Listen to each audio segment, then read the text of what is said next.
Eka, matetiky mpiavy zao zahay ty soky kely satria maro raha tsy mandeha milaminy agnatin'ny kapisinay etoa. Efa nisy ty fifampiresaha tamin'ireo tompon'andraikitsy ambony mahefa nahatsa ministera mikasika andreo mpianatsy réclamation 400 zay tsy nahazo bourse. Nandeha ny fifampiresahana fa misy ray volana lasa zay fa fampandria gisa avao ty ataony manapahefana autorité misana an'izay vatsim-pianarana zay. Eto zahay Fédération Mpianatra dia manao izao fitakina zao ary manome 72 heures ultimatum ho an'ny tompon'andraikitsy mahefa fa hidina an-dalambe rotra ka tsy omena ny bourse ho an'ny mpianatra réclamation 400 ho tompoko ray sy tompoko vavy.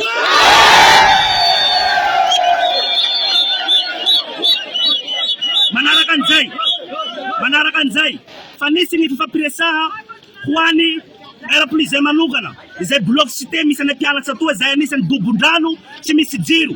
Efa nisy ny fifampiresaha fa manao mandriandria rakida ny tompon'andraikitsy. Takinay androany ny hanamboarana an'izay aéroport zay ny amatsy azy jiro sy amatsy azy rano ho tompoko ray sy tompoko vavy.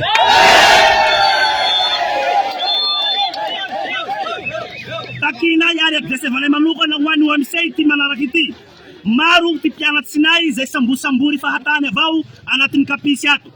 Aiza ny Francis universitaire zay napetraky ny fanjakana.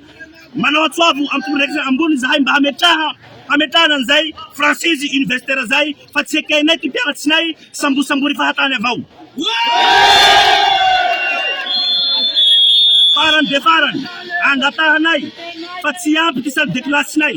Na zahay mpianatsy na zahay manao fanadina tsy ampy ty salle de classe ianaranay. Mpianatsy miamitombo ty salle de classe miavetsy ka takinay zay tompoko ray sy tompoko vavy.